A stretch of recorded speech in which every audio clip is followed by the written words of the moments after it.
C'est vraiment un début d'année quand même compliqué pour la Scuderia, qui ont rencontré des problèmes qu'ils n'avaient jamais rencontrés au banc, donc peut-être aussi dû au boss qu'il y a à Bahreïn, ce circuit un peu spécial. On verra si ça s'arrange vite. En tout cas, on espère qu'ils ont trouvé la solution, parce qu'une troisième fois ça serait compliqué. Quelques problèmes techniques et puis quelques problèmes dans la presse italienne aussi, qui a dit beaucoup de choses ces derniers jours sur Frédéric Vasseur, sur Laurent Mekies, son adjoint, mais on nous a certifié chez Ferrari que Laurent Mekies, là, qui s'est installé sur le muret des stands, le voilà, restera dans l'équipe et qu'il n'y a pas de situation de crise et de départ massif chez Ferrari. Justement, Laurent Mekies, le directeur sportif de la Scuderia, nous expliquait hier un petit peu en détail les problèmes de fiabilité rencontrés par la Ferrari. On a eu un double problème à Bahreïn auquel on ne s'attendait pas à devoir affronter. C'est un problème compliqué, difficile de complètement comprendre tout ce qui s'est passé dans les 2 semaines qu'on a eues. On a fait tout ce qu'on a pu et on pense qu'on a couvert le 99% des cas possibles, mais on a voulu prendre toutes les précautions possibles. Et c'est aussi la raison pour laquelle vous avez vu oui, je sais, c'est parce que l'ordi est branché. Pour l'instant, je laisse brancher.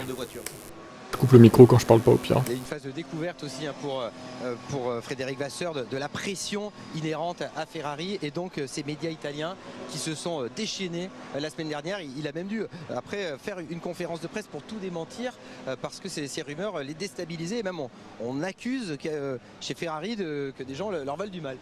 Oui, c'est assez compliqué cette situation pour Frédéric Vasseur, qui paye presque les pots cassés de l'année dernière. En fait, on est encore sur l'inertie de 2022 et on lui demande déjà de performer comme s'il était là depuis 10 ans. Donc voilà, beaucoup d'attentes encore une fois chez Ferrari, mais c'est le jeu de cette écurie emblématique.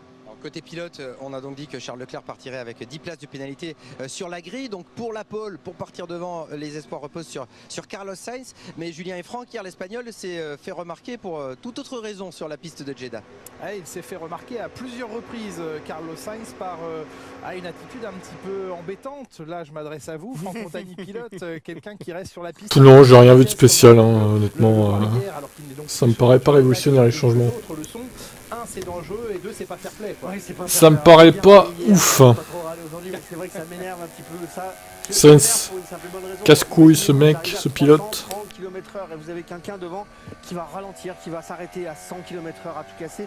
Alors bien sûr, il y a les marshals, il y a les commissaires autour qui vont brandir des drapeaux blancs pour vous annoncer que la voiture devant est un petit peu lente ou très lente.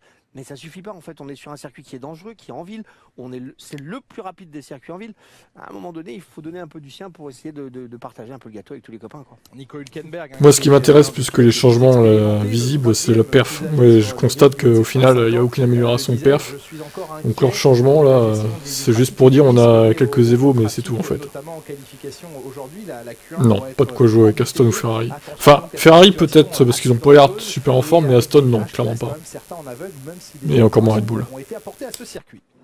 Circuit spectaculaire, on en a fait le tour hier avec vous, Franck, pour le tournage du Tour de Franck, avec vous également, Adrien, et c'est sûr que c'est un spectacle vraiment impressionnant, mais il y a une part de danger. On est passé côté paddock, on va se diriger à l'arrière du garage Red Bull pour venir sur cette écurie dominatrice, même si Max Verstappen était malade cette semaine, ce qui n'a pas empêché de réaliser donc les meilleurs temps en arrivant ici à Jeddah 24 heures après tous ses rivaux. Oui, je crois que la dernière fois qu'il avait fait le meilleur temps en FP1 et le meilleur temps en FP2, il avait ensuite fait la pole et gagné la course, Max Verstappen. Et c'est lui roulant. Non, dans tous les cas, c'est vrai qu'il a l'air en possession de ses moyens comme jamais, mais on le savait. Et puis cette Red Bull qui a l'air tout simplement très efficace et efficiente. Ouais, un peu de changement en Perez ou Alonso, ouais, à la limite. Alors, c'est vrai que, sinon, de toute façon, Max, il va empiler les victoires course après course. Si personne ne réagit. Puis Perez, bon, il a la même voiture, mais bon, est-ce qu'il a vraiment les mêmes évolutions? Est-ce que la voiture est vraiment faite pour lui? Je suis pas sûr de ça. Pour moi, la voiture est faite autour de Max, c'est pas de Perez. C'est pour ça qu'il galère un peu plus à chaque fois. Il y a encore 3-4 dixièmes entre lui et Max, quoi, comme d'habitude. C'est le gap, c'est le gap. Et Alonso, bah écoute, on va voir. Peut-être qu'il peut espérer une pole. Si vraiment la stun s'améliore, dur à dire.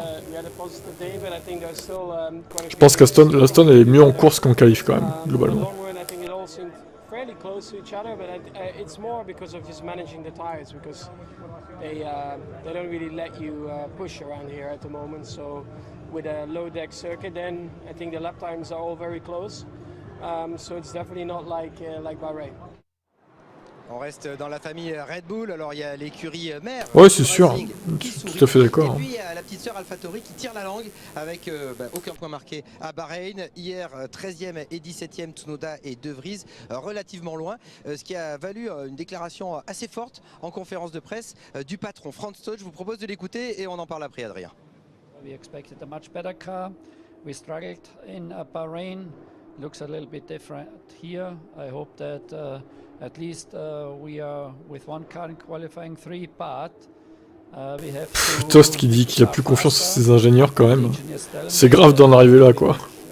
Some good progress, but I don't trust them anymore. I just want to see the lap time because this is the only thing which counts. Not enough downforce, therefore the car is unstable under braking, overheating the rear tires, washing out at the apex, bad traction, everything what you need to do a good lap time. Drôle de méthode de management, de critiquer comme ça, de dire qu'il n'a plus confiance en ses ingénieurs, mais finalement il y a de la transparence, comme c'est le cas par exemple chez Mercedes. Oui, je crois que ça fait un peu partie de son caractère à Franz Todt. Et en fait, Ah bah en 2021 on ne s'est pas ennuyé, c'est sûr. Il y avait du drama, peut-être pas à toutes les courses, mais les 3/4 des courses il y a eu du drama. Donc ouais. Là franchement c'est une des saisons les plus disputées depuis longtemps. Hein. Clairement.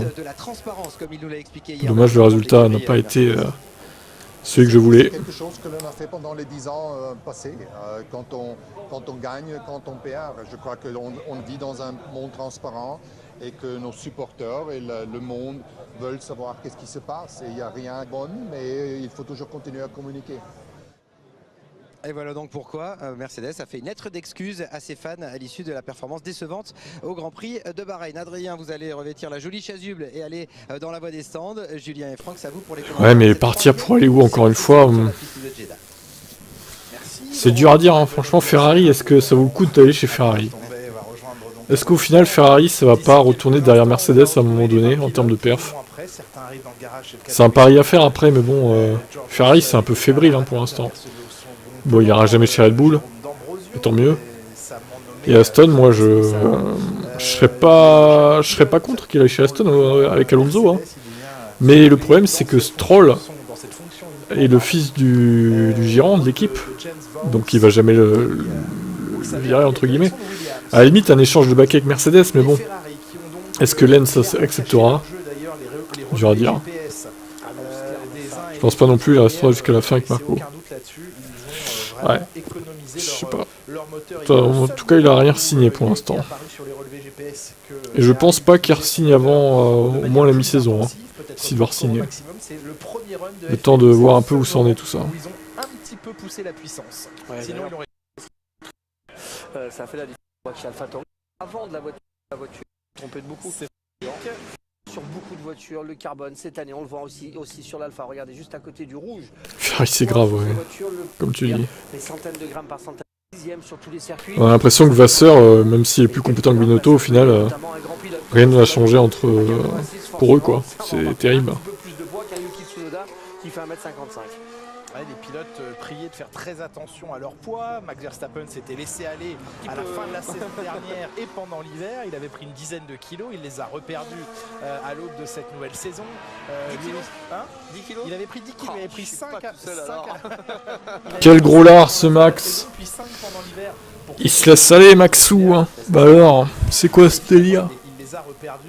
À une époque, Lewis Hamilton avait fait gratter sur le volant. Bon, mais il pouvait les garder, hein. Bien sûr, il aurait été en tête quand même, je pense. Par dizaines de grammes, et bien, quelle horreur. Centaines de grammes, puis un jour à 1 kg, et puis un peu plus encore. Et on permet aux ingénieurs de mieux répartir les masses sur la voiture. Ah, c'est l'avantage aujourd'hui qu'a Alpine, je crois, non, pour le. Ils sont sous le poids. C'est ça, ils sont sous le poids. Ils peuvent déplacer le poids un petit peu dans la voiture, chose que l'année dernière ne pouvait pas faire. Ça, c'est ultra important. Par exemple, sur un circuit comme ici, comme Jeddah, où il y a beaucoup de parties rapides, on a besoin d'avoir du grip, bien sûr, aérodynamique. Ouais, non, Ferrari, on a l'impression que ça progresse pas en fait. Ça stagne et. Voire ça régresse niveau fiabilité. La fiabilité, c'est quand même ultra important. Si tu finis aucune course, bon. Tu peux pas jouer quoi que ce soit, quoi. Ça permet de déplacer d'avant en arrière de la voiture et c'est quelque chose que les ingénieurs maîtrisent plutôt bien en Formule 1 aujourd'hui. Ouais, le gros pas en avant effectué sur la Red Bull et ce qui explique... Bon là clairement la séance d'essai numéro 3 ça va pas servir à grand chose, hein. C'est comme pour Bahreïn. ces 2 jours, aucune, ce ne sera pas les conditions des qualifs ou de la course demain. Donc c'est vraiment une séance inutile. D'ailleurs, pourquoi ne pas avoir mis un sprint à Jeddah? Honnêtement, ça aurait été bien qu'ils mettent un sprint là. Ça aurait permis d'éviter cette séance de merde là. S'ils rajoutent des sprints pour l'année prochaine, j'espère qu'ils en mettront à Jeddah parce que c'est vraiment un circuit un peu comme Bakou où il faut un sprint, clairement. Au moins c'est pas pire que McLaren. Ouais, eux c'est terrible. C'est terrible McLaren, putain. Alors arrêtez de dire qu'elle est nulle, ça c'est sûr parce qu'elle est bonne. Et arrêtez de dire que c'est une copie de la Red Bull. Bon, j'ai pas encore fait mes pronostics pour les qualifs. Je pense que Max va faire la pole hein, sans trop de problèmes. Après, faut voir le reste quoi. Faut voir le temps de la pole aussi, c'est dur à dire. Salut Flo. C'est pas Red Bull, vous avez raison. Et puis Red Bull n'a jamais utilisé dans ses proportions les fameux toboggans, les tunnels d'air qui passent. Les toboggans. Donc, bien sûr, l'an dernier, il y a eu de l'inspiration Red Bull à mi-saison ou à partir de, je sais plus quelle course, Barcelone, je crois. Ils avaient fait un retournement et un changement assez radical de concept. Mais sur la voiture de cette année, il reste quand même pas grand-chose de la Red Bull. Yuki Tsunoda qui doit tout donner, c'est important, il va falloir marcher, essayer de faire marcher cette voiture. On sait qu'ici elle est un petit peu mieux cette AlphaTauri. Checo il est bon sur les circuits urbains, ouais. J'ai remarqué ça aussi. Est-ce qu'il peut créer la surprise?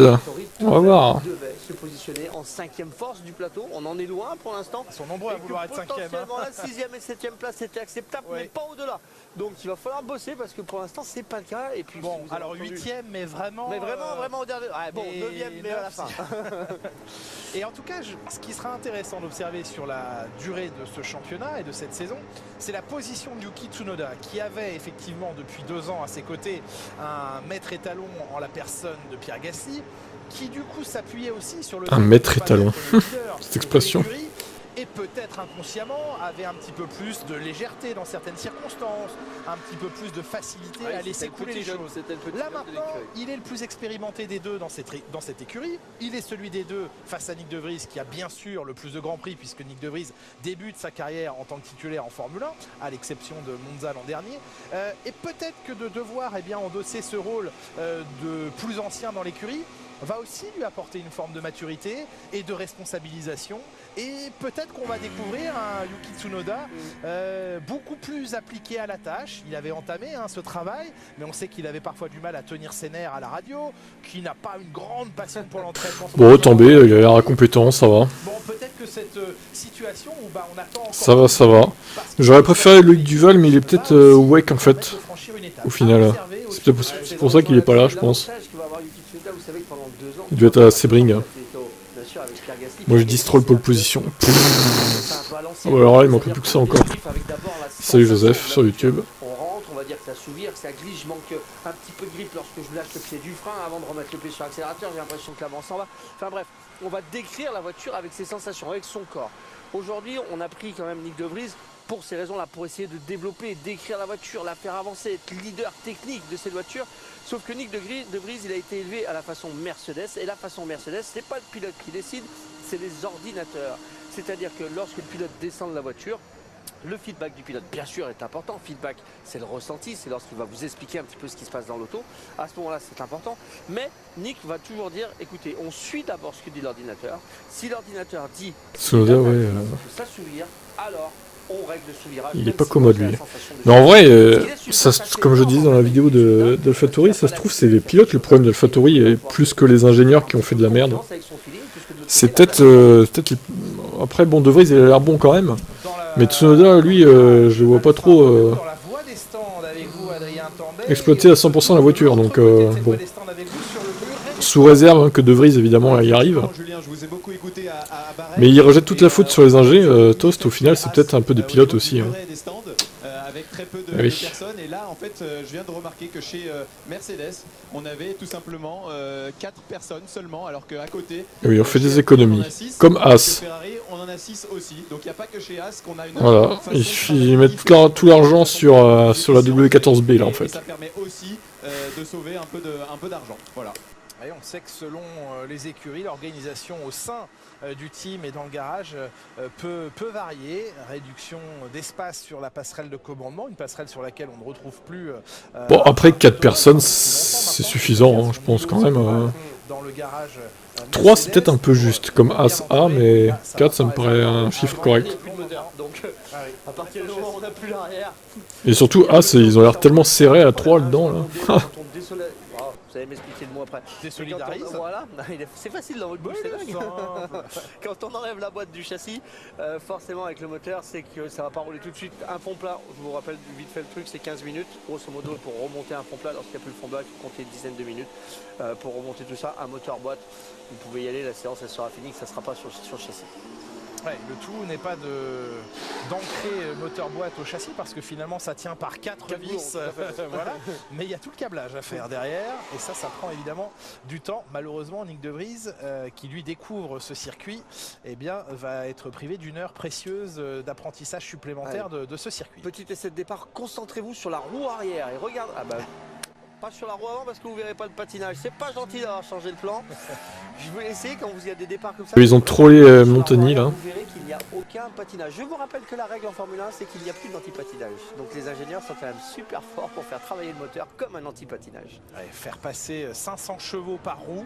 Ouais, parce que les moteurs de F1 aujourd'hui c'est 1000 chevaux. Hein. Notamment avec un turbo. Voilà. Parce que le kick il est quand même, il faut le gérer. Absolument. Et effectivement il n'y a plus de patinage des roues arrière sur les départs. Ils auront les pilotes encore l'occasion à la fin de la séance d'effectuer une procédure sur la grille. Nous les verrons peut-être à ce moment-là, mais honnêtement, du patinage, on n'en voit quasiment plus. C'est très très impressionnant. On va parler de gestion moteur et pas d'anti-patinage. Exactement. C'est une façon de détourner.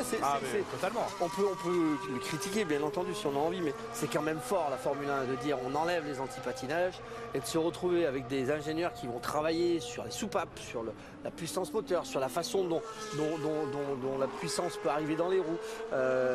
C'est quand même assez dingue de penser qu'on arrive à trouver ça avec des moteurs qui sont des pièces uniques, qui développent 1000 chevaux. D'arriver à faire ces choses-là, c'est quand même beau. Oscar Piastri qui vit donc ses grands débuts de pilote titulaire en Formule 1 avec un premier week-end achevé bien prématurément suite à un problème sur le faisceau électrique de sa McLaren, des problèmes assez inhabituels sur cette monoplace. Je vous propose de l'écouter, Oscar Piastri, à l'aube de ce deuxième rendez-vous de la saison, les objectifs, les espoirs du jeune Je pilote. déteste Twitch. Ouais, le chat me fait chier à chaque fois. C'est pour ça que quand je vous vois pas parler, en général, je réactualise au bout d'un moment parce que... Je sais quoi, ça... Tomber à plein du pain... J'ai pas regardé les 1000 miles, mais j'ai vu les résultats, du coup, quand j'ai vu le doublé Toyota, je me suis dit, ouais, c'est pas grave que j'ai pas regardé au final. Tsunoda sur côté, Thiboto, salut D'Angelo, Tsunoda est trop concentré sur son restaurant, c'est ça, ouais.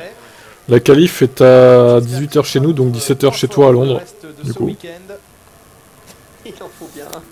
Oui, pour l'instant, ça va être toi. Évidemment, c'est pas agréable chez McLaren. Mais la course, ça risque d'être intéressant. Pour l'instant, celui qui a les meilleurs relais, c'est pas compliqué, c'est Perez sur les longues runs. Derrière, on est plutôt bien. Attention à Alonso. Je pense que l'image et ce qu'il montre du vendredi est un petit peu plus beau que ce qu'est en vérité la situation de chez Aston Martin. Je verrais bien une petite inversion Aston Martin Alpine ce week-end. Ah, on le connaît, Fernand. Oh là, il prend des risques, Montagny, quand même. Une inversion Alpine Aston Martin au niveau des perfs. Ah, il se mouille un peu trop, je pense, là, quand même. Non, je les vois pas si bien que ça, Alpine, hein, perso. Salut Abdel. On se retrouve avec ça chez Aston Martin. Bon, voilà, c'est une façon aussi de travailler pour la voiture, hein, pour essayer de trouver de la performance pour la qualification. Il faut s'attendre en qualif à un petit pas en arrière, peut-être, dans la hiérarchie. Un peu moins beau que ce que ça l'est. Oui, effectivement. Tout le monde a convergé hier sur les calculs et les mesures chez les uns et les autres en étant assez d'accord pour cette saison, ça me semble compliqué, effectivement, d'avoir des espoirs. Hein. Alors peut-être qu'ils peuvent choper une victoire comme ils ont fait au Brésil l'année dernière, vite fait, dans des conditions un peu particulières, mais avec de la pluie ou je ne sais quoi. Mais bon, la régulière, ça va être compliqué. Hein. Ça va être très compliqué, clairement. C'est pas leur objectif d'ailleurs de choper des victoires comme ça à l'arrache, alors que c'est le chaos sur la piste. Eux, ils veulent des victoires à la régulière et pas des victoires chaotiques, quoi. Ça, c'est plus pour les équipes genre Alpine, McLaren, Pour la bonne simple et bonne raison, ou ce genre d'équipe, quoi. on avait fait un vibreur, et à la sortie du vibreur, on avait oublié de mettre du goudron. Tout simplement, donc les roues tombaient dans le vide et forcément les voitures glissaient. Donc cette année on s'est dit bah tiens, on va continuer à mettre un peu de goudron comme dans ce virage là où vous voyez bien l'extérieur du virage. On a le goudron qui continue d'une façon assez noire d'ailleurs, assez plus foncée, ce qui permet aux voitures forcément de monter sur le goudron. Il va falloir qu'ils fassent attention bien entendu à pas passer les 4 roues de l'autre côté de la bande blanche, mais en tous les cas c'est un peu plus sécure, on risque de voir moins d'accidents. En tous les cas on en a vu beaucoup moins jusqu'à présent. Le retour du Tour de Franck à vivre dans la grille demain, ce sera, mais oui, sur Canal+, bien sûr, à partir de 16h55 la grille demain, et puis le Grand Prix à partir de 18h, départ du Grand Prix à 18h, heure française, qui sera évidemment suivie de Formula One, émission que Gunther Steiner ne rate jamais. Jamais. Il a MyCanal, vous voyez, il est en train de rentrer ses codes et il va se mettre sur MyCanal pour suivre sur le mode expert, bien sûr, la dernière séance d'essais libres. Allez, regardez les ouïes qu'on a sur beaucoup, ouais, mais bien sûr qu'on a mis beaucoup d'huile sur cette voiture. Il faut la ventiler impérativement. Il faut qu'il respire cette Alpine Renault. Gasly, regardez, c'est joli, j'adore voir ça. Ça me fait tellement. Ça me fout la rage de voir des canettes de Minas Sport avec une fraude. Une fraude. Ah ouais, c'est chiant. Hein. Regardez, Gasly en tête. Il domine la fraude. C'est beau. Allez la France. Allez les Bleus. Premier tour réussi en tout cas pour Pierre Gasly. Alors normalement vous savez que la FP3 on est dans un pseudo-qualif en fait, on a une répétition de la qualif. Aujourd'hui ça va être un tout petit peu différent parce qu'on se retrouve dans l'après-midi. On a la chance qu'il fasse un petit peu gris. Le ciel est un petit peu menaçant. Je vais pas vous dire qu'il va pleuvoir parce que j'y crois pas une seconde.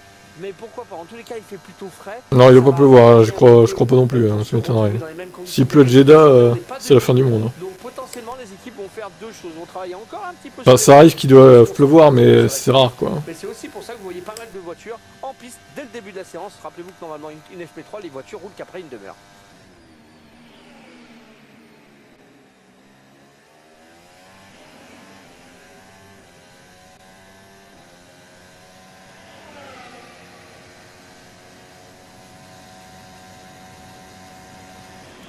Russell le plus rapide des Allez, de Mercedes en tête, c'est gagné pour le championnat du monde de Formule 1 pour Mercedes, c'est fait. Incroyable. Tout a changé en l'espace d'une nuit quoi. Pour les trois premiers de ce classement, Russell, Hamilton, Gasly, des pneumatiques durs. Comment ça vous y croyez pas?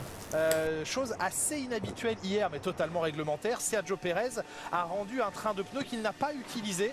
Vous savez qu'après chaque c'est un scandale Sergio. de week-end sans course sprint, les pilotes rendent 2 trains de pneumatiques après FP1 et 2 trains de pneumatiques après FP2. Et bien hier, Pérez s'est carrément débarrassé d'un de ses pneus durs qu'il n'avait même pas utilisé. Et je pense clairement que là, Verstappen débute la séance pour se chauffer, pour limer un petit peu le bitume. Mais j'ai quelques doutes sur l'utilisation de cette gomme dure. Oui, il est en dur en Versta, ok d'accord, je comprends mieux le temps. Les autres sont en soft, tu sais. Ah, il y a Leclerc qui est en médium. Quel enfer. 337 max. Oh putain. C'est pas possible quoi, sérieux. J'espère qu'il avait de la spi là.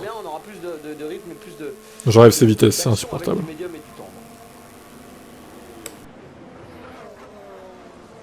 Mais c'est grâce à son talent qu'il va vite en ligne droite, Max.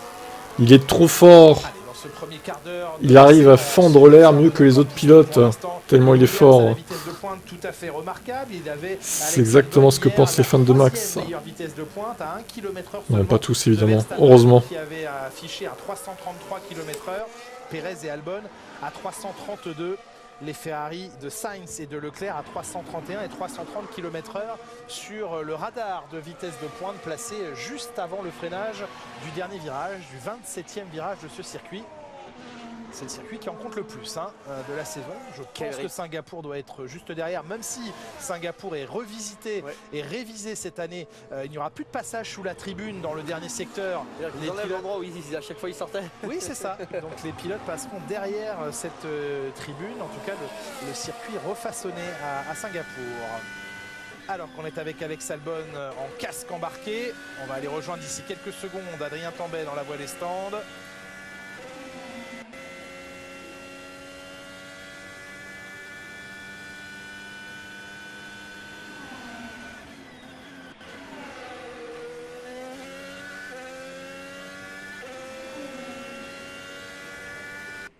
On va essayer de regarder comment le pilote se place avant le virage. Souvent, il va ouvrir un petit peu pour bien mettre les roues droites et freiner les roues droites.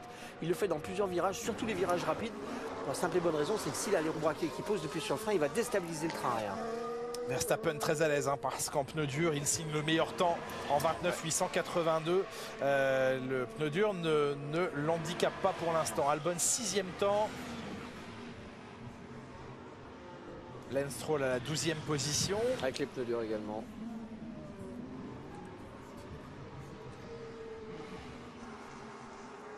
Pérez est en train de sortir de la voie des stands et vous étiez juste devant son garage, Adrien.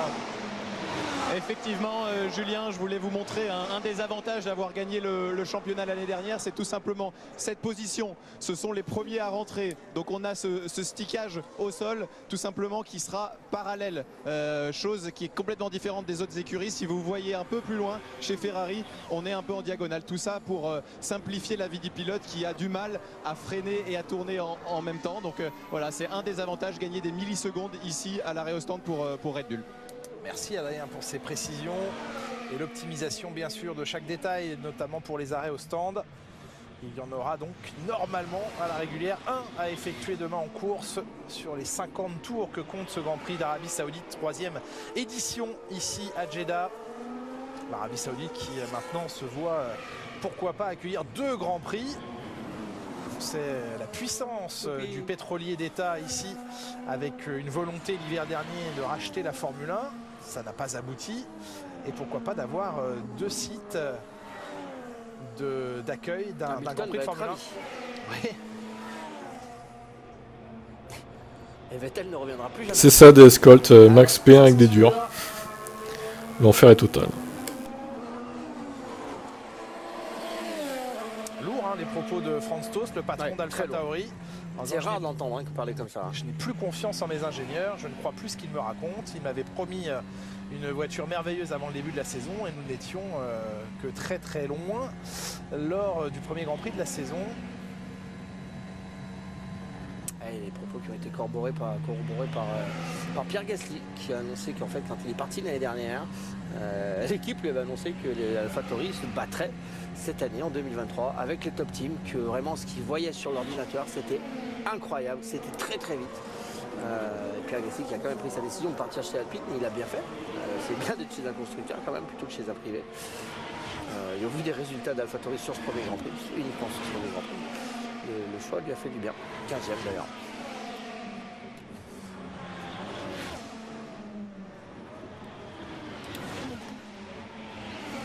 Pierre Gasly en amélioration avec un record secteur 1, 32,6 pour le français. Il y a un amélioration moteur, personnelle dans le 2e secteur. Et le passage de la ligne d'ici quelques instants pour lui. Il arrive dans le dernier virage, Pierre Gasly. De la vitesse. Regardez le torque qui va changer un petit peu pour la sortie. C'est un virage ultra important. Celui-là, 2 lignes droites, une qui précède, une qui sort. La sortie doit être ultra importante. La voiture doit être fine, doit pouvoir se placer correctement contre le mur, au ras du mur. Il échoue à moins d'un dixième de Verstappen. Et chez Ferrari, Carlos Sainz se plaignait il y a quelques instants de D-Rates. Ces problèmes en bout de ligne droite où le moteur plafonne par manque de récupération d'énergie. Verstappen à nouveau le plus rapide, le seul avec Lance Stroll en piste pour l'instant en gomme dure, mais lui il est peut-être en train devant. de faire un petit long relais en fait. Il est peut-être en train d'utiliser cette FP3 comme une FP2 habituelle, en train de faire un long run avec ses pneus durs en comparaison de Pérez qui lui est avec une gomme tendre. Et vient de signer le meilleur temps, une 29,417. C'est pas beaucoup plus vite que la gomme dure. Albon 5e, toujours bien placé pour l'instant cette Williams. Là aussi en ce début de saison, ils ont une belle carte à jouer chez Williams.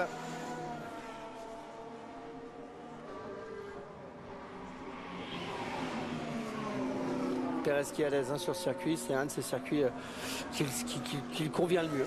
Ah oui, le lieu de sa... Ouais, 338, c'est vraiment indécent quoi, clairement. Voilà, bien à l'extérieur, en dehors des lignes. S'il n'y a pas de mots, moi j'ai trop... Ah oui, 337 Pérez et 338 Max. Elle est un petit peu plus vivante. Putain de merde. Mercedes aujourd'hui. Combien de pas me dire qu'après la Red Bull c'est pas une fusée En vertical. Désolé parce que les gars, il n'y a aucun talent à voir, aller à fond en ligne droite. T'appuies sur la pédale d'accélérateur, c'est tout. Hein. Donc bon. Beau passage dans le dernier virage de Non mais ils vont faire le doublé facile.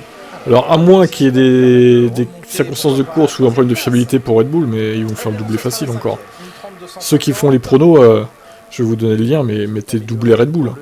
C'est sûr et certain. C'est le plus probable en tout cas. Clairement. Je vous donne le lien du site si vous ne l'avez pas. Vous avez jusqu'à 18h pour vous inscrire et faire vos pronostics. C'est gratuit, je précise. Lorsqu'un pilote comme ça lâche un petit peu, fait un coup de lap, ou on va avoir l'erreur de Hamilton, il faut qu'il soit vers eux. Là aussi, ouais. Ah oui, là, 2 fois des voitures en pleine trajectoire pour le Britannique. Trafic. Ouais. Alonso qui était à sa gauche là. Je demande donc pénalité pour Fernando Alonso, le pilote scandaleux de la Formule 1 avec Max. Il y a du monde hein, sur ce muret. Tout le monde va être à côté de. C'est ça, du chef. Du boss. Chef. Allez, il y retourne, Lewis Hamilton. On sait qu'il y a 1 ou 2 dixièmes hein, qui se sont écrasés, là, qui sont partis. En faisant un premier secteur à fond avec un pneu qui est frais. Forcément, lorsqu'on relâche, il en perd un petit peu. Et ces pontons qui sont appelés à disparaître sur cette Mercedes. À évoluer en tout cas. Mais Toto dit que comme ça, on les enlève, on n'en met plus. On va faire du large, comme ça la presse arrêtera de nous critiquer avec ça. Et il y a un plan évidemment d'action mis en place par Mercedes. Il faut réagir. Si la saison 2023 s'annonce compliquée, il faut au moins s'assurer de préparer 2024 au mieux. Et toujours en souffrance. C'est pas mal. Allez, regardez la façon dont il place sa voiture sur les freinages.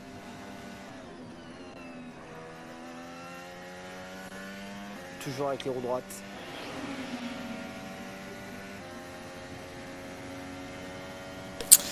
Ouais, pas gagné tout ça. Hein. Il a écarté un petit peu à l'entrée, juste pour la positionner comme il faut. Ultra important quand on n'a pas beaucoup d'appui sur la voiture. Je vous rappelle qu'ici on roule avec moins d'angle sur l'aileron avant ou sur l'aileron arrière que sur un circuit comme Bahreïn par exemple. On a moins besoin d'appui, il faut aller vite dans la ligne droite, il faut aller chercher les 330-335 km/h. Donc ça vous donne forcément une voiture plus légère. Et ça. Il coupe son effort. Le retour au stand de Lewis Hamilton d'ici quelques secondes que vous allez guetter, Adrien Tambay. Effectivement, Julien, l'arrière de cette monoplace, un petit zoom sur le beam wing, cette partie en dessous du pot d'échappement que vous voyez, qui ressemble un peu à une moustache, à une double moustache comme le disait Franck hier. Et puis au-dessus, les deux cheminées caractéristiques de cette monoplace qu'elle partage un peu avec l'Aston Martin, forcément, vu le placement qu'on a trouvé, l'optimisation du placement des systèmes de refroidissement à l'intérieur de ce capot moteur. Merci Adrien pour l'observation de la Mercedes alors qu'on revoyait ici Oscar Piastri un petit peu en difficulté sur le virage qui pose le plus problème aux pilotes. C'est l'enchaînement 22-23 très rapide mais dans lequel les voitures souvirent beaucoup. Russell sur un très bon premier secteur. Allez, on a monté un peu la puissance, il reste 30 minutes de séance, un petit peu plus que 30 minutes, on va commencer à monter les chevaux, on va commencer à prendre un peu la température pour cette Ouais Joseph, c'est ça. Je vous rappelle que beaucoup de pilotes, beaucoup d'écuries ont économisé leur moteur, notamment Ferrari. On attend le retour de Ferrari, on sait qu'ils ont roulé avec très peu de puissance pendant cette FP1 et cette FP2. C'est le moment de voir ce que ça va donner.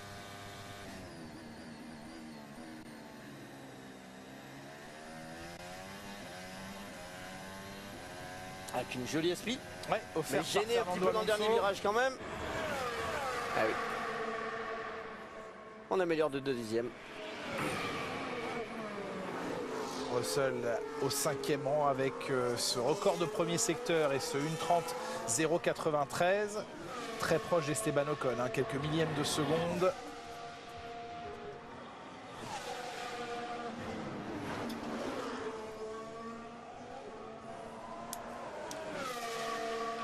Williams qui s'en sort plutôt bien ici avec cette haute vitesse. Je vous rappelle que c'est un circuit qui n'est pas très agressif avec le pneumatique parce que le goudron est très serré.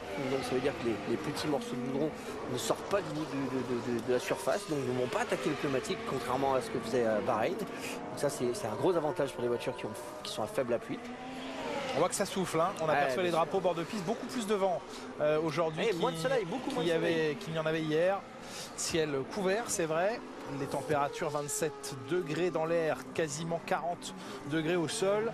Là, on est dans les températures qu'on a connues sur la FP1 hier, en plein soleil. Donc le sol reste assez constant, mais le vent, lui, très perturbant, venant de la mer.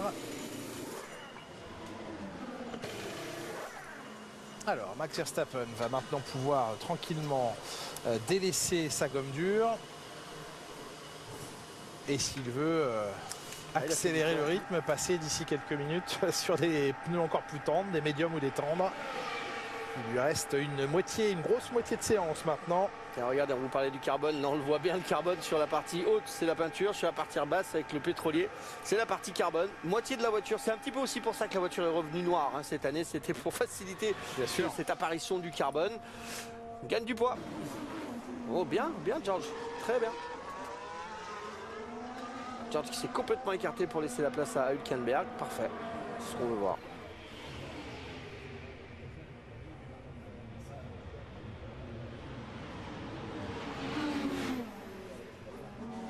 Parfait la famille.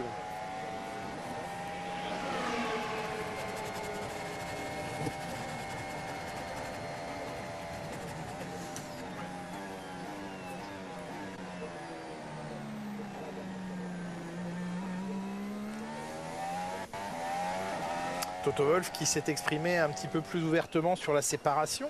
Lewis Hamilton, Angela Cullen, sa physiothérapeute, laissant sous-entendre que quand quelque chose ne fonctionne plus, eh bien il faut arrêter, il faut changer. Dans les commentaires, aussi bien du côté de Lewis Hamilton que d'Angela Cullen, il n'y avait évidemment aucune espèce de tension, ou bien au contraire, le simple plaisir d'avoir partagé ces 7 années de collaboration, se souhaitant l'un et l'autre tout le meilleur pour la suite. Mais Toto Wolff, par ses propos, laissait peut-être sous-entendre que la collaboration ne fonctionnait plus de manière optimale entre les deux. Voyons qui et comment Lewis Hamilton se réorganisera à l'avenir. Est-ce qu'il aura quelqu'un d'autre? Je suis pas bien sûr. Je ne sais pas. C'est un pilote aujourd'hui qui a vraiment l'habitude de prendre soin de lui-même par lui-même. Ah oui, mais elle était quand même extrêmement importante tout le temps là, mais c'est c'est lui qui avait quand même bien placé dans la les gestion choses. de tous les détails. Il avait bien réglé les choses. Il avait imposé quand même le fonctionnement des choses à sa façon. Je suis pas sûr que tout le monde aimerait s'y plier. Il faut pas être fan pour ça, bien sûr. Il faut être dans le taf. Qui veut devenir le nouveau larbin de Lewis Hamilton? Allez, je pense pas qu'il y ait un problème entre les postez votre candidature. C'est la fin de l'ère, c'est tout. Je comprends pas pourquoi Hamilton il est tout le temps derrière Roussel. Et oui, Roussel le politicien.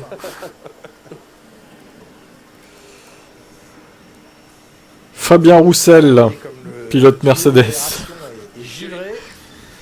Après là il est derrière, mais ouais, je pense qu'il est pas optimum dans son tour, hein, clairement.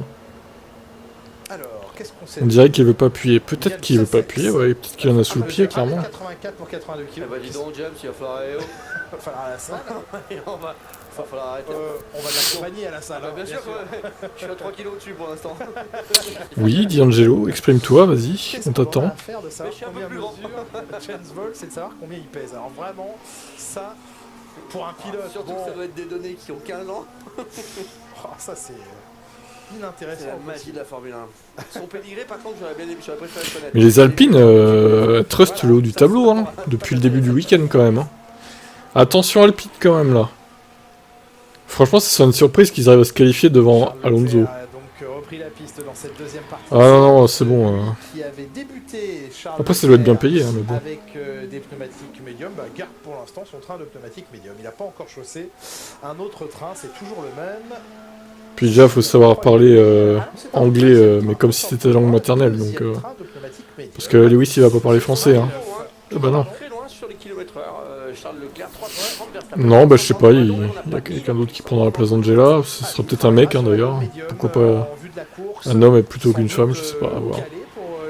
sur la gomme la plus tendre. On verra ce soir. Il faudra Toi, tu vas direct. présent Bah avec écoute, nous à postule. partir de 17h40. Mais vous en allez pas surtout. Restez avec nous. Il y a la Formule 2, il y a la qualif, il y a la totale. J'allais y On va venir. faire une journée Absolument. La Formule 2, ouais. Formule 2, je sais pas. La F2, première course. Remarque sur ce circuit, ça peut être marrant. Du week-end, grille inversée. Donc on retrouvera Victor Martins en 10e position. Théo Pourchère, pardon, en 8e. Et donc 17h40, la qualif sur Canal+. Ce week-end encore. Deuxième qualif de la saison. On suit Charles Leclerc, on se penche avec vous côté paddock. Adrien Tambay sur un bien joli casque que vous avez quasiment entre les mains. Effectivement, Julien, merci Pierre de nous prêter ton casque tout simplement parce que c'est quand même sacré pour un pilote. Il y a plusieurs choses. C'est d'abord la sécurité. On a vu depuis certains accidents du passé, les améliorations qui ont été apportées. Donc une visière qui a été rétrécie. Le casque va un peu plus bas. Comme je suis que vous posez la question maintenant, vous savez que Wolf pèse 82 kg. Très bien, merci. Une info capitale pour cette saison 2023 de Formule 1. Vraiment le confort, on sait que l'intérieur totalement c'est parti en fait en mousse, sont scannés, on scanne le crâne du pilote pour que tout simplement il le sent. Il achète Max comme Larbin. Voilà messieurs. On va alors là. J'aimerais bien voir ça. Max qui porte les sacs de Lewis pour aller sur la course. Quelle image. Franchement, il est magnifique. Ils sont pas très nombreux pour faire des belles peintures en Formule 1 parce que je vous rappelle qu'il faut garder un maximum de peinture dans le pot, non pas sur le casque parce que ça fait beaucoup de poids. Et les casques sont pesés. Eh ben on y est encore. On revoit même plus. Ouais, drôle de bruit, on l'avait entendu hier. Ouais, les Alpines sont en haut du tableau pour l'instant. Bon après, ils vont encore nous dire qu'ils n'ont pas trouvé. I lost the first ship. Oh là là, le fifth, pardon. Il a perdu la première vitesse, Charles. Vous le sentez, Charles Leclerc, l'abandon à Jeddah? Et Sainz qui va encore finir la course, alors qu'il a aucun mérite de finir devant lui. Je le sens bien comme ça, moi. Je le sens bien comme ça. Felipe Massa, toujours là. Toujours à la recherche de ce titre 2008. Felipe. Chez Ferrari. J'en ai où le procès d'ailleurs avec votre coiffeur? J'en ai pas. Je vous rappelle encore une fois, c'est Laurent Dupin qui m'a demandé à garder mes cheveux comme ça. D'accord, très bien. Moi c'est mon chef, je fais ce que me dit mon chef. Très bien. Putain, ton chef c'est Laurent Dupin, dur quand même. Bon anniversaire Laurent Dupin. Oui, bon anniversaire Laurent Dupin. Revenons à la course qui est la plus importante. On parle de boîte de vitesse, en tout cas là d'un rapport manqué par Charles Leclerc. Changement de boîte de vitesse pour Max Verstappen qui change et de carter de boîte et d'éléments de pignonnerie dans la boîte, ce qu'avait déjà fait hier son coéquipier Sergio Pérez. Eh bien ce matin, changement de boîte pour Max, donc, mais pas de pénalité. Vous savez que les pilotes ont cette année, comme l'an passé d'ailleurs, droit à 4 boîtes de vitesse sur la saison. Ça fait tôt pour changer quand même. Comme ils veulent, il n'y a pas d'obligation de faire durer une seule boîte un certain temps. Mais en tout cas, changement donc d'éléments de boîte de vitesse pour Verstappen, lui qui s'en plaignait aussi hier, des rétrogradages très longs, très laborieux quasiment sur sa monoplace. On a procédé donc chez Red Bull à un changement ce matin. Désolé de vous poser cette question parce Posez-la que je voudrais connaître la réponse. Oui. Est-ce que les éléments de la boîte de vitesse, c'est-à-dire les rapports, est-ce qu'ils sont toujours figés? Alors les éléments de boîte sont figés, absolument, les rapports, mais vous distinguez deux éléments différents sur les changements dans la boîte. Il y a autour de la boîte ce qu'on appelle le carter, c'est la boîte dans laquelle sont contenus toute la pignonnerie, tous les éléments. Et donc justement ces éléments internes à la boîte font l'objet d'une autre classification. Et là on a ils peuvent toujours, effectivement. Pour Max Verstappen. Bon Nick De Vries, on l'avait bien compris, mais c'est confirmé. Nick De Vries, ça s'annonce un week-end compliqué pour lui. On lui souhaite d'être au moins au départ de la qualif tout à l'heure. Il reste un petit peu plus de temps pour que l'équipe travaille en ce sens chez AlphaTauri. Tsunoda P14. Allez, 20 minutes. On va commencer à voir ce que ça sent la loose pour AlphaTauri quand même. Pour l'instant, la révélation. Et Alfa Romeo qui a pas l'air ouf non plus. Mais Joe qui est régulièrement devant Bottas par contre en ce début de week-end. À voir si en qualif ça va se confirmer ou pas. C'est la première fois qu'on voit les Aston Martin aussi loin sur le classement. Alors que j'ai l'impression que les Alpines déroulent. On a vu passer Gasly dans le 1-2. Honnêtement, la voiture est vraiment collée au sol. Un très bon train avant. Elle pivote bien. Alors attention, encore une fois, les quantités d'essence, bon. Peut-être qu'Alpine est à vide et qu'ils n'ont pas... Ils n'en ont pas sous le pied, enfin moins que les autres quoi. On aura la réponse tout à l'heure à 19h, fin des qualifs du coup. Pour voir le classement final de ces qualifs. Salut GTI. Peut-être pour Pierre Gasly. On est de retour avec Pierre Gasly. P3. Récupérer son casque auprès de... 2 dixièmes ça a été vite, hein, pour l'instant. Alors, pour Pierre Gasly, non, pas d'amélioration. Là, vous vous rendez compte que Verstappen est à 1 dixième de Perez en dur. Perez en soft. C'est grave quand même. Oh, Esteban. Esteban qui est sous pression parce que Gasly lui a collé 3 dixièmes et demi. Le tour est annulé parce qu'on passe 4 roues en dehors de la ligne, mais si on la laisse coller, on va Par contre, si les Alpines se qualifient devant les Mercos, là je pète un plomb quoi. Ça serait trop quand même. Les deux devant les deux Mercos, l'humiliation totale quoi.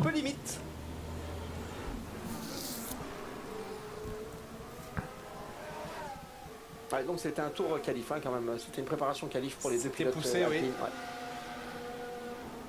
On les retrouve, ces Alpines, au 3e et 4e rang. Un peu plus de retrait à la lecture des pneumatiques également hein, chez Ferrari, 10e et 11e, mais sur de la gomme médium. On a un petit peu perdu de vue également les Alfa Romeo Guanyu Zhou et 13e. Ah, Hamilton, meilleur premier secteur. 17e réorganisation également hein, chez Alfa Romeo cette saison. Enfin, en avance sur Perez du moins. La nomination en tant que PDG d'Andreas Seidel en provenance de McLaren. Et la nomination également de représentant de l'équipe d'Alessandro Alunni Bravi, ancien avocat d'ailleurs, responsable des affaires juridiques de l'équipe. Absolument. Je vous propose de l'écouter justement, Alessandro Alunni Bravi, dans un français. Encore une pole. Il n'a pas fait beaucoup des pôles, Perez quand même. Est-ce qu'il pourrait faire la pole? Non, je pense pas. Moi, je vais pronostiquer Max en pole devant, avec un temps de je sais pas combien, 28 et quelque chose. Comme j'ai dit, en plus d'être managing director, je m'occupe de certaines fonctions. Très bien, Alessandro. Donc je représente l'équipe vis-à-vis des parle bien français. Avec les médias, avec l'autre partenaire. Et on travaille 29,8 pour Lewis Hamilton, 4 dixièmes. Il a perdu 2 dixièmes, 1 dixième et demi dans le secteur 2 et 1 dixième et demi dans le secteur 3. À peu près. Avant, il était dans un seul profil, une seule personne. Non, la qualif sera pas en clair. La qualif sera pas en clair. Ça aurait été précisé sinon. Pour moi, il n'y a aucun sens de m'occuper de l'arc technique sans savoir les compétences. Mon travail, c'est de travailler. La qualif est jamais en clair, les gars. C'est que la course quand c'est en clair, quoi. 18h, hein, pas 17h40. C'est juste qu'ils prennent l'antenne à 17h40, quoi. Celle qui deviendra Audi à partir de 2026 doit maintenant se structurer encore mieux. Il prépare le terrain. Un petit flanchage. Rétro à droite. Problème pour Perez. Qui se relance un deuxième run.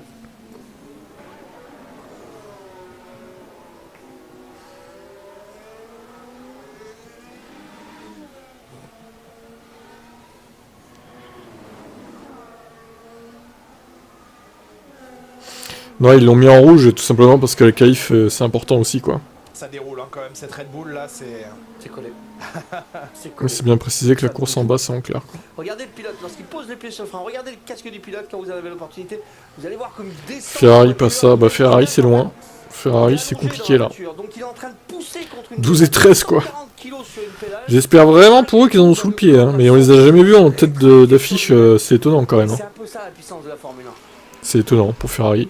Ça sent le roussi quand même. Hein. Bien sûr, Perez vient d'exploser le record du premier secteur. 32-3. Grosse amélioration, bien sûr, passage à la gomme tendre. Okay. Et puis on a enlevé un peu les kilos, et puis on a mis un petit peu. On se rapproche du mode qualif. On se rapproche du mode qualif. Quasiment la demi-seconde maintenant à l'issue du deuxième secteur. Mais tout le monde s'est bien écarté. C'est vraiment, cette voiture, c'est la plus rapide de tous les temps, je pense. Hein, par rapport à la concurrence. Mais même Mercedes, dans leurs meilleures années, c'était pas aussi vite quoi. Ah, ça loupe la corde, hein, Sergio là. de la corde. Il n'a pas réussi à aller chercher son point de corde. Il va quand même activer son DRS pour aller chasser le chronomètre. Il va en tout cas, c'est sûrement la meilleure Red Bull qu'ils aient jamais produite, quoi. C'est énorme. Depuis qu'ils sont en F1. Hein. Je pense que on peut dire ça. Hein. Même la Red Bull de 2013 était... Elle était quand même très forte, mais peut-être pas à ce point quand même.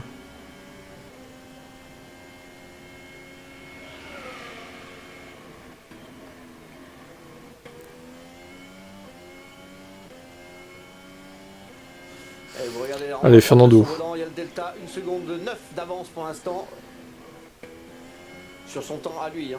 Oui. Et il y a 1 seconde 9 d'avance sur Sergio Pérez. Évidemment. Ouais, j'ai vu ça, ouais. Je vais l'acheter, évidemment. Non, c'est mort. 115 000 €, putain. Ça me ferait mal, hein, quand même. Pour un simulateur Red Bull, en plus. Le moteur qui sature un petit peu. On est pas moteur qui sature. Oh, bah tiens, Max se réveille aussi. 32-2. Ah, il était sur le vibreur à l'intérieur, il s'est loupé aussi. Fernando, attention, Fernando. Ça fait quand même la 3ème place. Qui devance Pierre Gasly, du coup. Salut Proxima.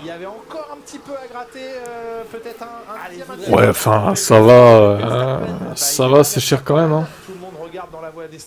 Cher pour un simulateur de canette. Et oui, tu t'entraînes à boire du Red Bull dans le simulateur en fait. Hamilton qui vient de reprendre le 3ème place à Fernando Alonso. Il ne faut pas manquer évidemment ce dernier. Stoffel est là, voilà, avec sa copine, enfin, la team ambassador. Salut Thibaut Monti. De Vries, non, il a un problème de voiture. Il roulera pas sur cette séance. Oui, mais Johan, c'est pas le simulateur qu'ils utilisent pour préparer la voiture. Hein. C'est pas le vrai simulateur. Hein. C'est juste une coque de la monoplace avec un écran et un ordinateur fourni avec, sûrement. Mais c'est pas le simulateur officiel de l'équipe. Enfin, voilà. C'est la coque qui se paye en fait, plus que le reste finalement. 28-7. Alors les qualifs, je pense que ça va descendre du coup en 28-0, voire 27-9 peut-être. Ça va descendre vite, hein. Parce que effectivement la voiture est complètement noire avec du carbone. Mais en fait c'est toutes les écuries qui ont cherché ce gain de poids, tout simplement parce que la majorité des écuries, vous le voyez ici, ont peint le haut, la moitié haute de leur monoplace, mais ont laissé les parties basses complètement brutes carbone. Voilà. Bah non, je trouve que c'est cher, mais après, chacun son point de vue. Recouvert d'une fine couche de vernis pour Gasly qui se relance à l'attaque. Ouais, important, c'est pour aller. Il faut se mettre en confiance. Après, si t'es millionnaire, ça, 115 000, c'est pas cher, hein, effectivement. C'est pas très cher, ça va. AlphaTauri, ouais, c'est compliqué. Hein. J'espère que là, ça rentre fort, là, ça rentre fort. Ouais, peut-être qu'après, ça peut être un placement, ouais. Tu peux le revendre bien plus après, effectivement. C'est un bien immobilier que tu peux revendre. Le légendaire simulateur Red Bull. De la voiture Red Bull la plus rapide de tous les temps. Ouais, peut-être que ça prendrait de la valeur, effectivement. Mais c'est un peu logique avec le trafic. Gasly, il envoie, hein. Il met à l'amende Ocon, là. Hein. Attention à pas commettre une erreur, hein, maintenant. On va pas mettre la voiture dans le mur, ça serait... Attention Esteban, attention. On a un bon rythme sur l'Alpine, la voiture marche, on est bien. 129 km/h, il en manque de la vitesse de pointe. Bah, il n'en avait pas assez hier. Ouais, on sait pas. Je pense que Verstappen juste pour lui. Je pense oui. Sûrement. Volontairement chez Alpine et ça se confirme là aujourd'hui. Pierre Gasly qui malheureusement Gasly qui n'améliorera pas. Piastri 5ème. Pardon. Qu'est-ce qu'il fait 5ème lui? D'où il sort? C'est nimp. Pour information, le plus rapide c'est Verstappen en 338 km/h. Donc c'est quasiment 10 km/h de rendu pour l'Alpine. C'est énorme hein, sur un... Ouais, 10 km/h c'est monstrueux. En course, ils vont souffrir Alpine en vrai. Hein. Ils vont se faire déposer par tout le monde. Hein.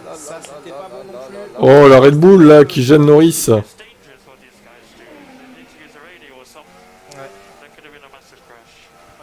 Verstappen dans la trajectoire. Verstappen dans la trajectoire de Lando Norris. Pour lui dire désolé, ouais, il lui fait le petit signe. Désolé. Tous au milieu, c'est super. Mais ils gênent tout le monde ces deux. Oh là là. Juste après arrivé Gasly, je crois. C'est ça.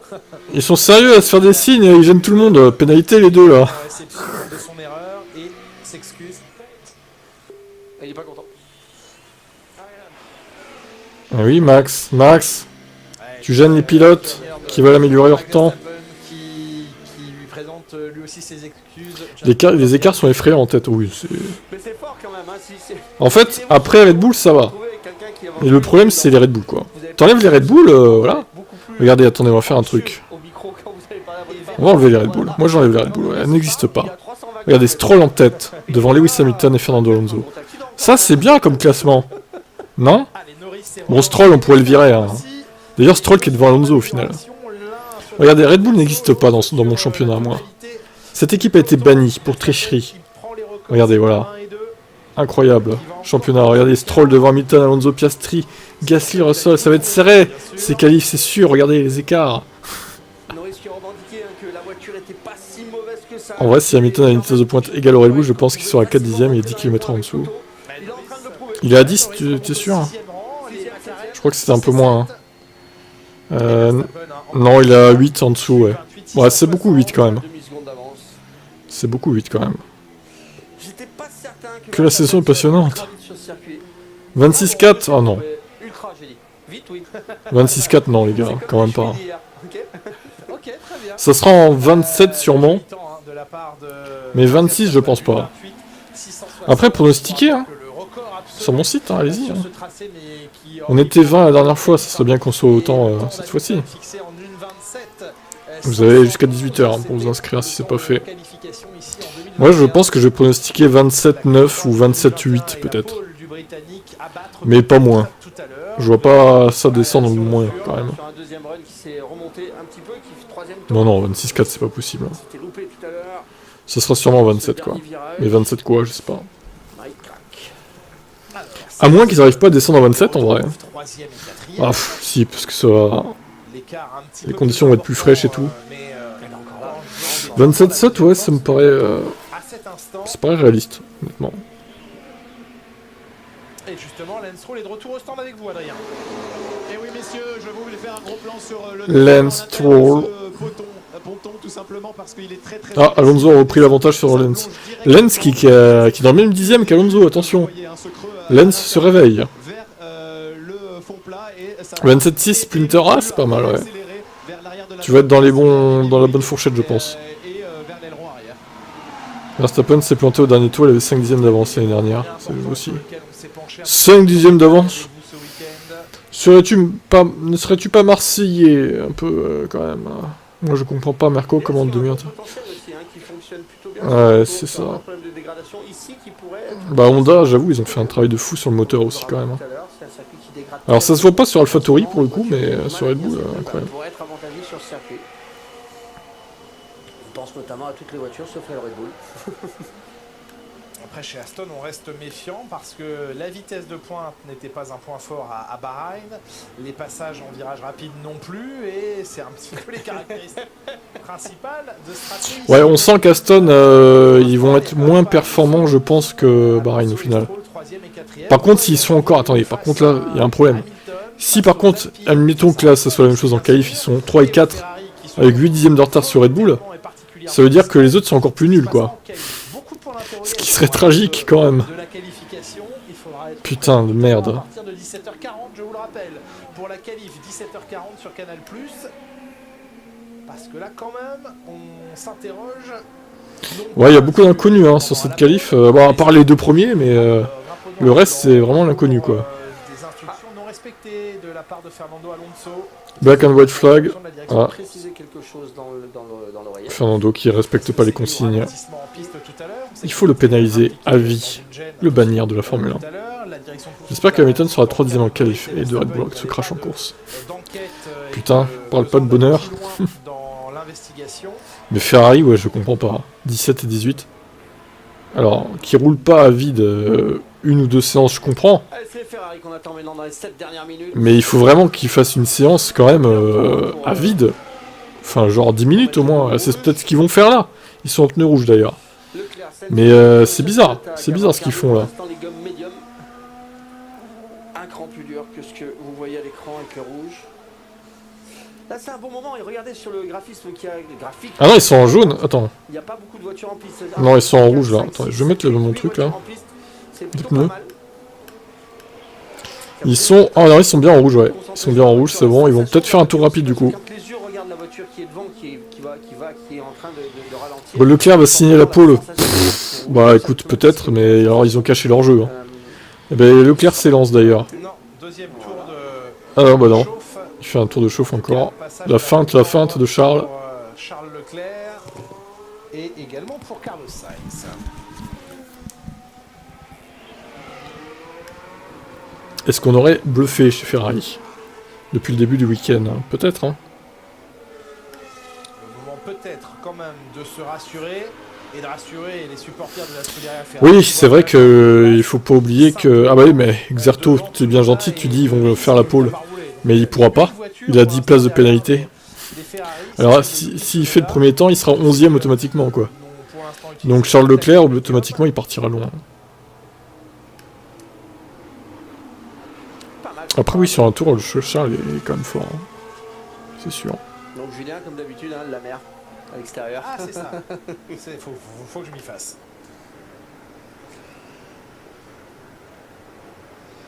Ah, c'est le moment de vérité, hein, clairement, chez Ferrari. Il va falloir se rassurer. 3243 pour Max.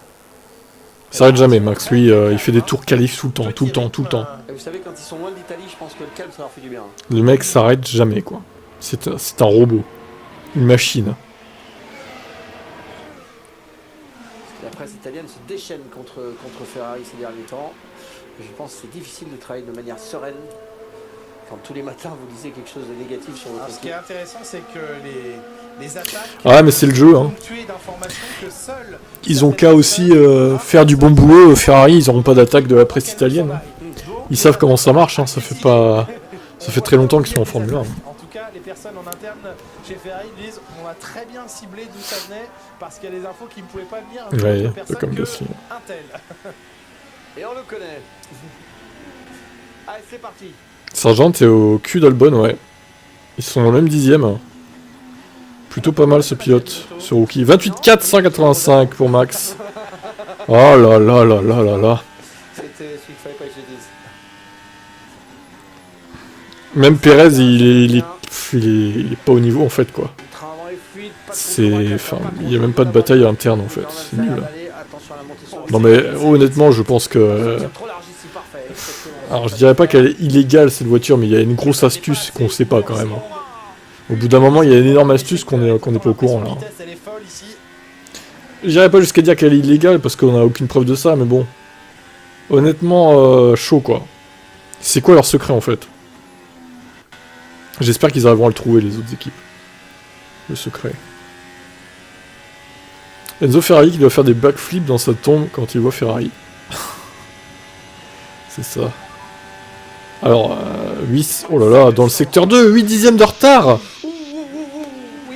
C'est lent. J'espère que pour eux qu'ils sont pas avides. Hein. Ouais, Sargent il se débrouille bien, c'est sûr. Chrono est encore loin. Alors, remarque une seconde du meilleur temps, c'est le 4e temps. Ouais, c'est vrai. Vu comme ça. Belle sortie là. Ouais, mais il reste encore un secteur à couvrir, 8 dixièmes aussi de retard. Sainz et Leclerc qui sont un peu... Par contre, si on découvre un jour que cette Red Bull est illégale, je demande bannissement du championnat. Là. Clairement. J'espère que ce sera pas le cas pour eux, mais... 1 seconde 4 dixièmes seulement, Leclerc. Mais non. J'espère vraiment qu'ils en ont sous le pied. Attends, c'est quoi les mecs ça? Non mais ils ont bridé la voiture, c'est pas possible. Ils ont amené pourtant ce numéro. Ils ont... Merde, j'ai pas su le truc. Fait des tours quasi similaires les deux Ferrari, mais pour Non, je pense qu'ils ont bridé le moteur. C'est pas possible. Bon, il y a du travail d'ici la qualif. Le petit truc qu'on peut espérer, c'est comme on les voit. C'est la stratégie italienne, ils vont faire la poule. Oui, d'accord, ok. Est-ce qu'on pourrait pas se dire qu'ils Ça marche. On en reparlera tout à l'heure à 19h quand ce sera fini du coup. Regardez là, il n'y en a plus les roues qui touchent par terre. Wow. 50 km/h. Ces étincelles. Je reviens à un point qu'on a évoqué hier, Franck. C'est l'aileron arrière. L'aileron a un seul montant vertical qui permet un meilleur écoulement du flux d'air, meilleur poids également. Du poids Regardez la Ligue 2023 sans Red Bull. Ça donne quoi maintenant? Ça donne Fernando Alonso devant son équipier. Et Lewis Hamilton a seulement même pas un dixième de Fernando Alonso. Bah ça va être serré cette qualif les gars. Ça va être très serré pour la poule en fait. Ah non, mince. Il y a Max. Zut. C'est dommage.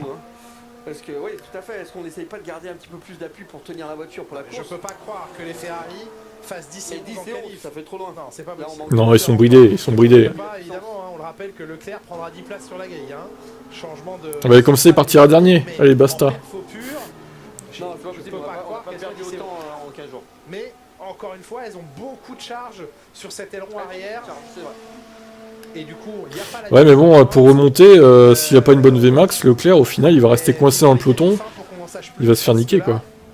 On va pas dire qu'on est... Même si avec le DRS, bon il pourrait s'en sortir mais... Ça paraît un peu trop gros pour être aussi très évident. Ouais je sais pas, c'est... On verra tout à l'heure, on verra tout à l'heure. Moi je suis sûr que Red Bull triche, ils ont baissé la voiture plus que les autres, nous dit Xerto. Je sais pas, bah après ça se voit normalement s'ils ont baissé plus la voiture que les autres. Hein. Normalement la FIA elle mesure les voitures, hein, la hauteur de caisse, etc. Donc à moins que la FIA soit le mèche, mais alors là on part dans du complotisme terrible. Hein. Plutôt. Et Joe qui était gêné.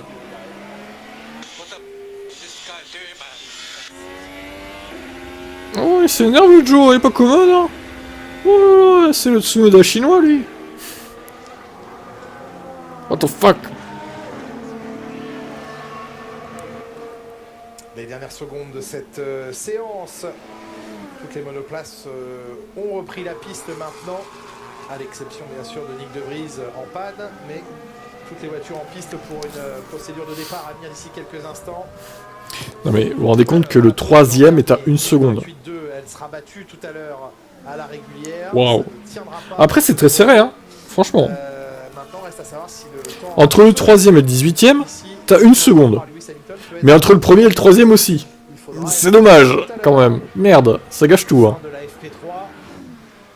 Le retour de McLaren. Bah écoute, McLaren qui est pas si mal. Norris et Piastri dans le même... Putain, ils sont même fait, presque le même fait... Ils ont presque fait, je vais y arriver, le même chrono. À 8 millièmes près. C'est incroyable. Piastri, c'est pas le nouveau Ricardo, hein. Ils peuvent être rassurés, hein, clairement. C'est incroyable comme la hiérarchie change d'un coup. Je trouve que c'est la seule voiture, quand tu regardes, elle fait des étincelles à mort, comme si elle était bien basse. Oh, ouais, bah après, je sais pas. Attention, Ferrari qui revient, peut-être. Allez, ça y est, on a monté un peu la puissance. Fameux 0.5. C'est ça. Est-ce qu'on a monté la puissance? Est-ce qu'on va finir en force pour Charles? 6ème. 1 seconde. Ah, c'est mieux, c'est mieux, c'est mieux. Ouais, c'est ça, Beno. Quand Mercedes dominait, c'était pas autant, c'est ça. C'est mieux Ferrari. En gros, Ferrari vont jouer avec Stone et Mercedes. Et bah Red Bull va jouer tout seul en fait. Ils vont jouer tout seul, ils vont faire leur course à eux, dans leur coin. Enfin, Max va faire sa course à lui. Perez va faire sa course à lui aussi. Et derrière, t'as la course des autres. C'est un peu ça l'idée quoi. Non, arrêtez. Hamilton n'a jamais autant éclaté la concurrence comme ça avec une voiture aussi dominatrice. Là, même par rapport à son équipier. Regardez, il se prend 6 dixièmes Perez. Alors j'espère pour Perez qu'il va se prendre un peu moins en qualif. Là, c'est que vous avez C3, c'est sûr, mais bon. Moi, ça m'inquiète. Hein. Vu les écarts, là, ça m'inquiète beaucoup hein, pour ce soir. Hein. On verra. Mais hormis les Red Bull, voyons ce qui se passe derrière. Ouais. Hormis les Red Bull, ouais. Mais en vrai, Aston et Mercedes, c'est assez serré. Je suis plutôt satisfait pour l'instant, du moins. Après, est-ce que ça va durer? Par contre, Russell, il est loin d'Hamilton, hein, pour le coup. De 2014 à 2016, les Merco mettaient une seconde. Oh, on va regarder ça. Peut-être que je me trompe. On va prendre Bahreïn. Allez, on va prendre Bahreïn 2014 et 2016. Voir. Saison 2014. Et en clair sur Canal+, absolument. 2016, tac. Alors Bahreïn était la 3e course en 2014, c'était pas la première, on précise. Hein. Et c'était la 2e en 2016. Qualification. Beau travail, hein, Rosberg, 33-2, 33-1, Hamilton à 2 dixièmes et demi derrière, Ricciardo à 8 dixièmes, ok. Ok, c'est vrai que c'est beaucoup, ouais. 2016, qualif. Hamilton, Rosberg et Vettel 3ème à 5 dixièmes. Ah, c'est pas... 2016 c'était un peu moins quand même. Faudrait prendre un autre circuit en 2014, genre l'Espagne. Ricciardo a une seconde. Ouais, quand même.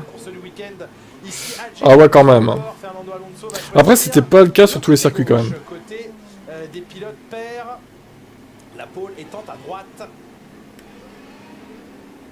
Il y avait des circuits, c'était plus serré. Alors, ce patinage ou pas. Belgique. Attends, 2 secondes. Ah ouais, mais il y avait la pluie aussi. Putain, Mercedes, ils ont mis 2 secondes à la concurrence parce que ça tournait en 2.05 et il y avait la pluie. En Belgique 2014, incroyable. Italie, il n'y avait que 6 dixièmes avec le 3ème. Singapour, il y avait que à peine 2 dixièmes avec Ricciardo. Ouais, ça dépendait des circuits quoi. États-Unis, 8 dixièmes. Brésil, Massa était qu'à 2 dixièmes en qualif. Ouais, bon bref, on va pas tout faire non plus. Bon, on verra tout à l'heure hein, ce que ça donne du coup. Gasly il gère pour l'instant. Ocon 0. Ocon à loin, ouais. Peut-être de quoi effacer les déconvenus. Beno il dit un peu n'importe quoi. Mercedes ils ont remporté 19 courses sur 21 en 2016 et ils ont perdu en Espagne seulement à cause d'un crash. Oui, mais au moins il y avait une bataille interne à cette époque, en 2016. Ce qu'on n'aura pas de toute façon en 2023. Ça c'est acté. Sur ce, je vais vous laisser pour ce live et je vous dis à tout à l'heure, 17h40, histoire de faire tranquillement les pronos pour les qualifs. Allez, à toutes.